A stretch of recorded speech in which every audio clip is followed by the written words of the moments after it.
Good morning, children. Sairam. Welcome to this session. Today we are going to do a revision part of the poem A Night in June. Already we have finished with this poem.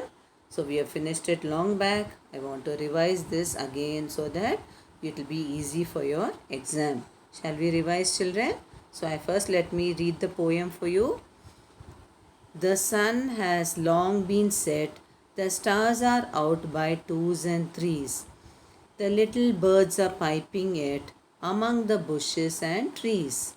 There's a cuckoo and one or two thrushes, and a far off wind that rushes, and a sound of water that gushes, and the cuckoo's sovereign cry fills all the hollow of the sky. Who would go parading in London and masquerading on such a night of June with that beautiful soft half moon and all these innocent blisses on such a night as this is? Okay, we have read the poem many times and I've explained also word to line by line. Now we will revise this. Who is the poet, children? William Wordsworth. Okay. Now few lines will be given. This is revision part. Usually we do it in the school orally. We ask you, we read this line when we ask you questions, you all answer. Now we are doing it through videos so that you will revise the poem again.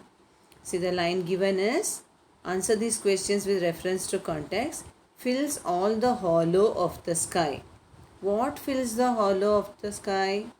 What fills the hollow of the sky is the question. So you have to write, the cuckoo's sovereign cry fills the hollow of the sky. Okay, that is the answer. Why is the sky called hollow? This answers you need not by heart, children. What is given in your written work, that much if you learn, go through, that is enough. This is just for poem explanation, understanding the poem better. Why is the sky called hollow? The sky is called hollow because it is large and mostly empty, and from the earth looks curved out like one. How it is looking? It is looking like a curve from the earth. That's why it is called as hollow. And it is mostly large and empty. That's why it is called as hollow in this poem.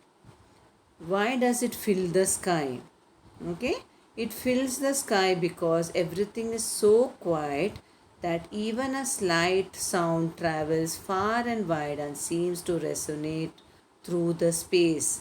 That means that the sky is very quiet. Even a small sound made seems to resonate, means come in a very loud manner. Okay, like echo, it comes back to you. Okay, it seems to be loud and clear through the space because the sky is very calm and quiet. That's why they're telling it has filled the sky. Okay, now second reference to context. And all these innocent blisses on such a night as this is. These are the two lines. What are the blisses being referred to? The innocent blisses are the simple joys of nature that the poet notices, such as the starlight, the bird song, and the music of blowing wind and flowing streams. That is all innocent. It's not corrupted at all. It is all natural.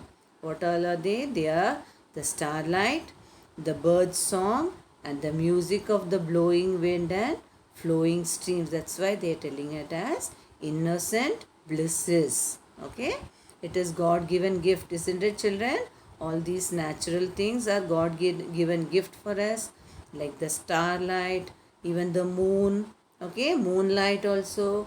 All these, the song of the, are we asking the birds to sing? No, they themselves sing a beautiful song. We enjoy the chirping of the birds, isn't it?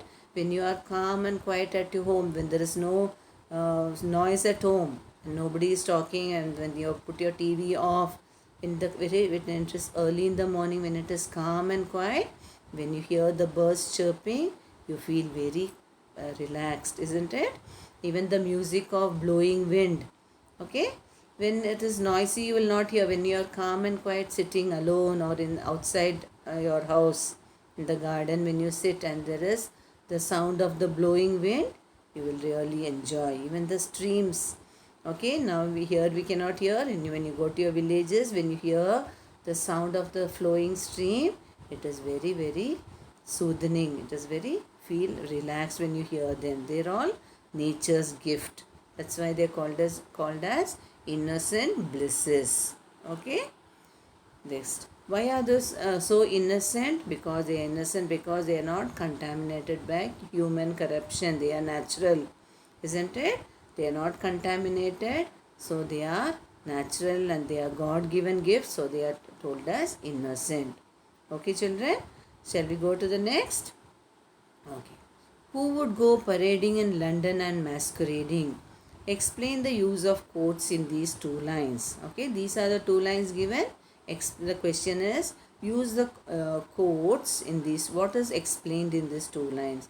The quotes emphasize that the fact that such pleasures are the opposite of those of the ones offered by nature on a night in June. See, parading and masquerading. What is parading? They go parading, they marching. Masquerading means wearing mask and dancing, isn't it? So that is the opposite of that offered by the nature. This is all man-made, isn't it? Dancing, going for parties, going for marching, wearing proper dress for it, wearing mask and proper suit coat and all those dresses for parading. That is all man-made, and that is not similar to the ones that is opposite to the ones that is given by nature. That is so innocent nature. That is so, and it gives pleasure. All those natural things gives more pleasure than all these activities like marching or going parading, masquerading, dancing. All these are just for timely pleasure, but this natural things gives us a lot of pleasure every time, isn't it? That is explained in the night in June. He's explaining the night in June which is offered by nature. Okay. See questions. You can. These are the 4 lines you will have in the exam. You will get the poem, and you will have to read the extract fully. Full poem you will have, how much hours given. You will read that poem thoroughly, and from that poem you will choose the correct answer. Okay, and with the options will be given, so you'll have to choose the correct answer. The lines I'm giving here is: the sun has long been set, the stars are out by twos and threes, the little birds are piping it among the bushes and trees. So there is no place for me to write the full poem. I'm just giving a small part of it. So you have to choose the answer from this. How do we know that it is not late night? What can be the answer?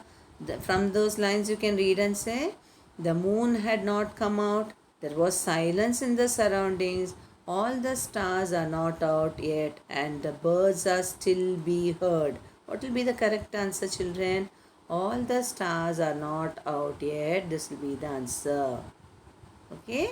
So it is not that late because all the stars are not out yet, and still we could hear the birds chirping. So that is the correct answer. So you have to choose from the poem itself. You need not write on your choose on your own. So read the passage as soon as you get the question. Read the passage to poem extract twice. Then go to the first question. So read the first question and go back to the poem and see this again, read out and understand which option will be correct. The moon had not come out. That was not the correct option. There was silence in the surroundings. That is not the correct option for this question. Why it is not that not late night? Now you know, because all the stars are not out yet, and then birds are chirping of the birds can be still heard. That will be the correct option. Understood how to do? Now shall we go to the next? Okay. Next question. And the cuckoo's sovereign cry fills all the hollow of the sky. This is the 1 or 2 lines from your poem. So I'll give a question now. What fills the hollow of the sky? So read the poem thoroughly, children. So you will get the answer from that only. The parrot's sovereign cry fills the hollow of the sky. The cuckoo's sovereign cry fills the hollow of the sky. The cuckoo's majestic cry fills the hollow of the sky. So answer is the cuckoo's sovereign cry fills the hollow of the sky. This is the answer. Though the meaning of sovereign is majestic, but in the poem, what is given? The cuckoo's sovereign cry fills the hollow of the sky. The wordings you have to see. The meaning is the same. For sovereign means majestic. But the words you have to see which words are given in the poem. That only you have to choose. The cuckoo's sovereign cry fills the hollow of the sky is the correct answer. Understood how to do? So what you have to do is read the poem extract thoroughly twice, then go to the question, read the first question, and then go back to the extract and then search the correct option from these three. Okay children, hope you all understood how to do. So you will be getting a poem extract or part of the poem or a full poem, and you will be given questions and you will be given options. For that you have to choose the correct option. It is very easy for you this year, so do it very well. Okay children, hope you all understood this poem. Thank you children. Meet you on the next. Sai Ram.